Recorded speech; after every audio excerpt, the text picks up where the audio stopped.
Hi, poor people. We're, sorry, I watched the video a few hours back. Of course, we're back with another Dynamite review. We opened off with Dark Order versus the Young Bucks as the opening contest of the show. We also had an opening lineup to see what was going on. We had, of course, the TNT title match featuring Scorpio Sky against Cody. Our main event, that was the assumed $7,000 match for not Darby Allin, Orange Cassidy against Chris Jericho. Sorry for that divorce, bro. Happens to some people, man. Well, most people. Still, I like Darby Allin. Yeah, I know I call him that he looks like he hasn't eaten a sandwich in months, but I like him. I like his Daredevil style. And I just like that he's just a premier badass. He earned my respect in that Jon Moxley matchup he had the other week. And many of his other matchups where I felt like he was going to snap his neck whenever he took a coffin drop. So, we also had Young Buck, the Omega and Page face off against Jurassic Express. And it was an okay match. Dragon suplexes galore over the V-triggers. Then a Hurricane Rana, like I wasn't expecting no DQ. They have an expansive count-out system that I think I hate whenever like other wrestling companies like it should be clearly in-ring talent, but we're just going to do outside spots in the beginning. It was okay, decent kicks by freaking, I keep forgetting his name. It's Luchasaurus. I don't know why the hell I'm doing this to myself. Yeah, Luchasaurus. There was a good spot, decent spot from the outside with Kenny and Jungle Boy. The match was going okay. It ended up with the buckshot lariat and the V-trigger always as the finish. I hate that finishing move. None of that looks actually appealing to me. And it was just a good match.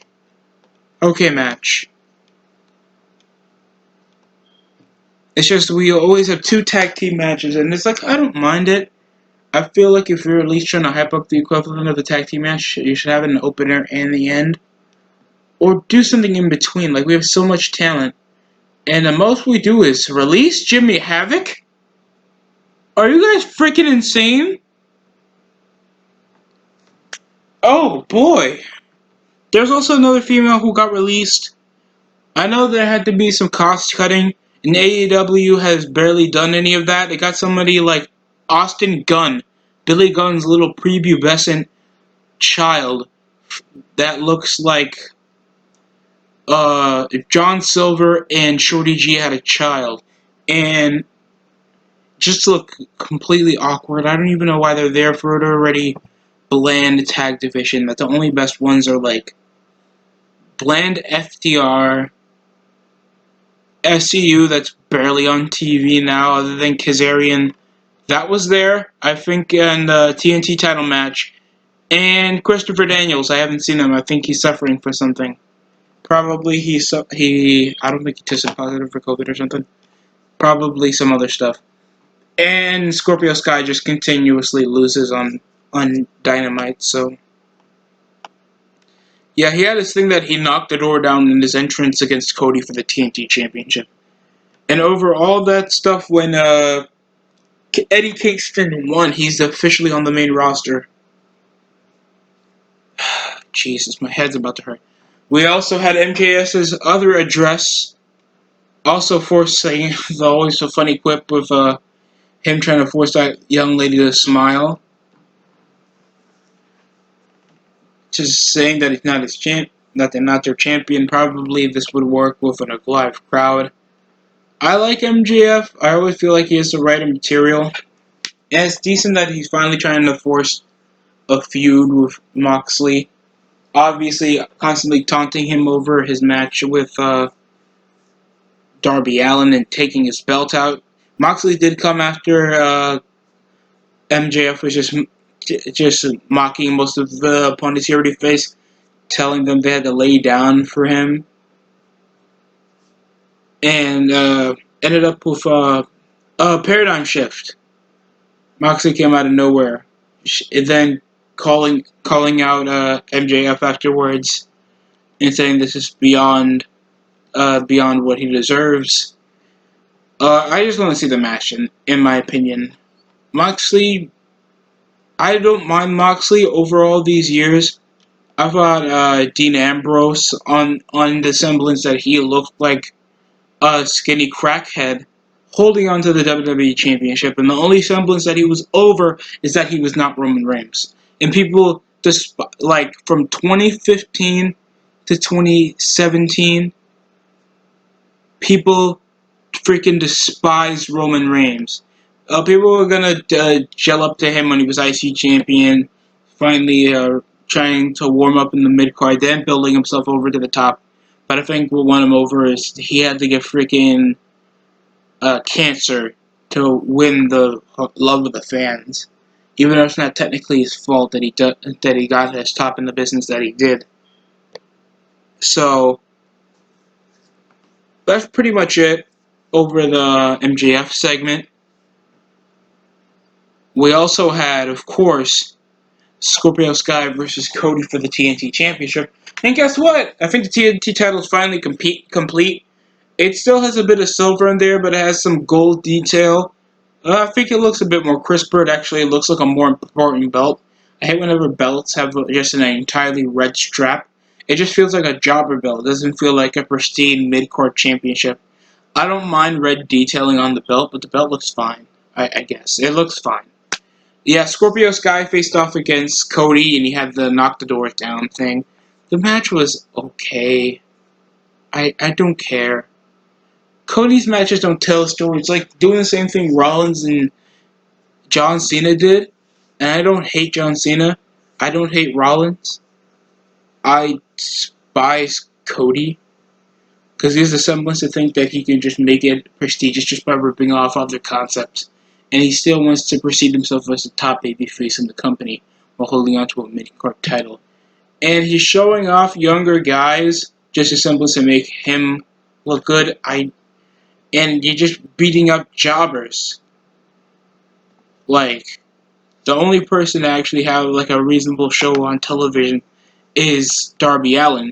No one cares about Jungle Boy, man. No one cares about the Private Party. No one cares about Scorpio Sky.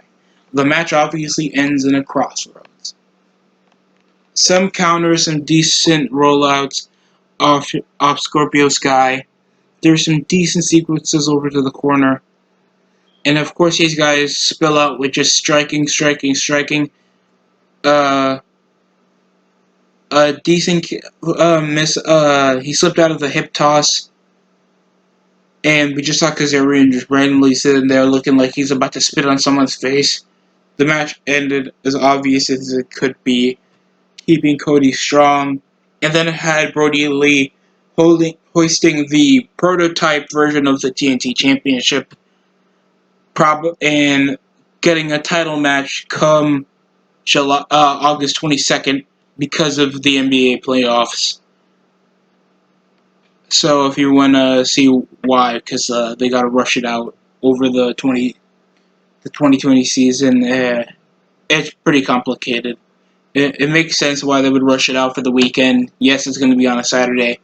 It's going to be odd scheduling for AEW, so at least more important stuff is going to happen. Like, I think the women's tag team finals will be next week. The TNT Championship will be next week. I think they're still the only thing they're saving for the pay-per-view is technically just MJF versus Jon Moxley. There hasn't been anything with major build-up except the thing with Matt Hardy and Sammy Guevara that he did do a promo trying to do this gimmick of his multiple personalities, yet the only thing got him over, he barely does, other than to make a quick little insult. Like, I don't get it. Like, every time, I understand, I guess it's supposed to be like a personality defect, and you can blame it on the chair shot that Sammy Guevara gave him. And Sammy did show up just to do postcards and make fun of his head injury. It's just a borderline corny blood feud to me.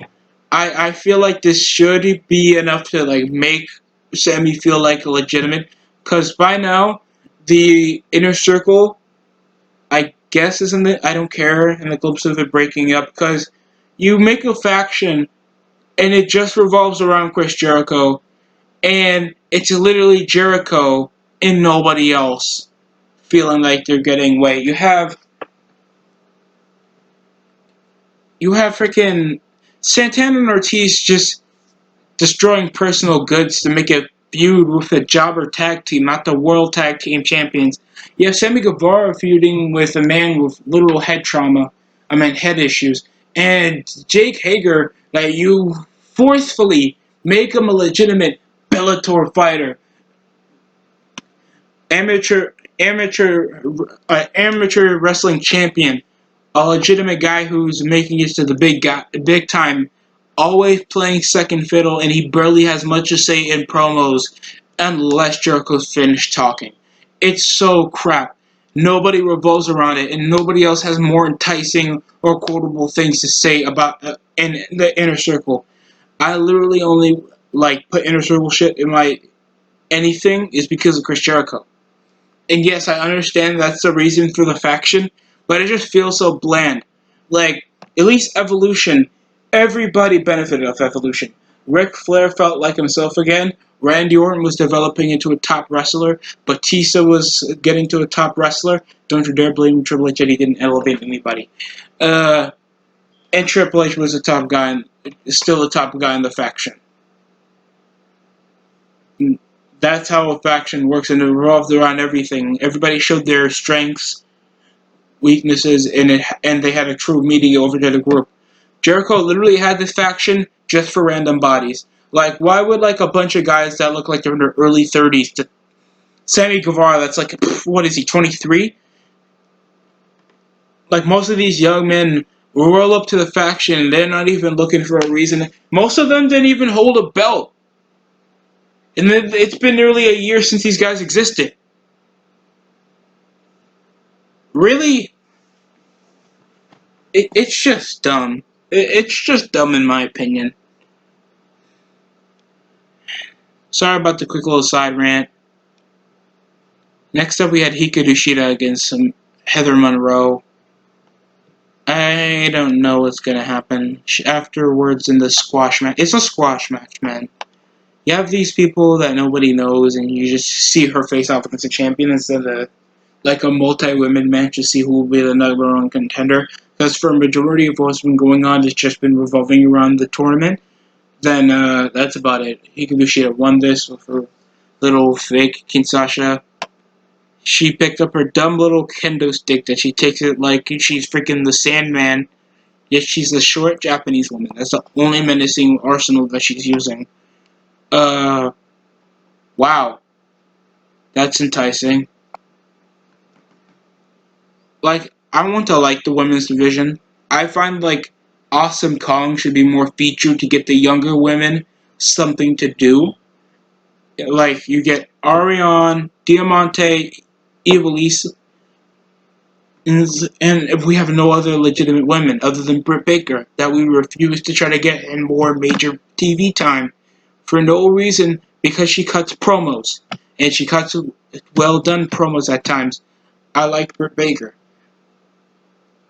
Yet you have her feud with Big Swole that looks like E.T. with braids on, and it's just annoying. I already feel like the belt's ugly, the division needs complete overhaul, and if Brandy thinks she wants to put the women's division in a bigger light, she needs to try harder than that, man. Because this is what people are not on her side most of the time. In an office submission, she came and just asked for. She's still waiting for a new opponent, so I don't know what they're gonna do. Thanks, they have no semblance of an authority figure. Teasing opponents, I just don't care, man. We had this also a tag appreciation. If you missed out on the show, we had a tag appreciation segment involving the Young Bucks and FTR, thanking most of the tag teams. We also had the Private Party and Butcher and Blade, just referencing tag teams from the past like I'm supposed to care. What's the reason for this and why is this on television? Thanks. I know that Dynamite is also revolving around tag team wrestling, And as much as I don't mind, I like tag team wrestling. There's an overhaul of this, and it just doesn't feel. It just, I don't care. It's nice to see. It's nice to see the Midnight Express, and it's nice to see Tully Blanchard and Arn Anderson. But they're both head coaches, and it came into Sean Spears or Jobber 101 come in, try to look like it was becoming a jump. It got super awkward, and then I think it was Cash Wheeler got hit, and Dax Harwood just came and assaulted one of the Midnight Express, hit him with a move, and somehow the Young Bucks just acted more casually instead of like behaving disrespectfully. And it felt sad because Tully Blanchard just came around acting like a savage, like you two are freaking losers. None of you guys have belts. Y'all ain't shit. I don't know why you're here at all. You guys suck. Stop ripping off the Rockers. You guys suck. Stop ripping off the Brainbusters. Damn right. Orange, shut up. You made my client look like a jobber. That's how it feels, man. I don't care about the tag team appreciation segment, and I think multiple people don't care. I think this had something to suck in time to bring some conflict of the elite, obviously splitting apart from the FTR, and I know they're teasing this along to, of course, the Smarks, the FAP to the Revival finally wrestling against the Young Bucks. And I don't care. I thought they were just gonna like be heels. The Elite be heels. They do some bullshit against a Dynamite and they try to take the belts from Omega and freaking Hangman Page, and yet they're just squashing everybody in the division. They beat the Private Party. They beat the Butcher and Blade multiple times. They beat Lucha Brothers. They beat Jurassic Express. They even beat the Young Bucks on pay-per-view. What competition are we trying to pile on here unless you're trying to tease the Butcher and Blade getting in the grips of this? Because other than just doing that, it just made it feel worthless, bro. That's my opinion on it. I don't care. I don't care about the conflict with two old men trying to beat each other up with another part of the Four Horsemen. That whole segment can just be on a fire, rolled rotisserie style, because it just felt like it didn't need to exist. Next up, we had our main event that had Orange Cassidy face off against Chris Jericho. Uh, I This felt a tiny bit better than the match I had back at Fyter Fest, but this had no reason to exist because I felt like the rematch was inevitable and the win was inevitable. I think that's more obvious to say. The win was more predictable because, of course, of the promo, the build-up. It just felt like there was no fail because he already lost. So just to get his win back for the 50-50 booking, because of course Orange Cassidy's a bit over. I like Orange Cassidy, and it's just put over to the prime time that you lose to Chris Jericho. Yeah, uh, that that was an interesting finish. Obviously, they would put him in. There was a single leg Boston Crab that he did the ankle lock. Jericho with the lion salt that obviously never gets to three. It's just it felt predictable, bro. And for $7,000 to, of course, exaggerate Jericho feeling like everything he gets is of expensive or just ripping off his gimmick from 2016, even though he obviously still relies on that as material because that what got him over. It's it's just terrible. This Le Champion shit is just a nuance to the 2016 thing, except he looks fatter and has longer hair than last time. Uh, and I've praised it in the past, but it just feels too basic. Probably because he doesn't have the AEW title anymore. Nothing about him feels like he's more intimidating than ever because he has nothing to fight for. But that's just my opinion. Other than that, I'll give AEW a 5 out of 10. Other than that, it's been low. This is one of the lower ratings I've given over the last, I don't know, like 4 episodes.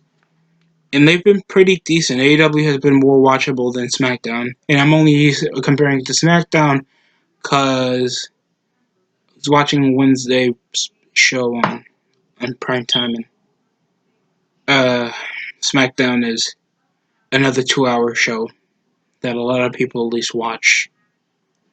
That's at least near, like, not even hitting the ratings that they hit before the pandemic. It's been unwatchable watching SmackDown, and now I gotta watch it again. But that's been the show. Can't wait to watch the Retribution.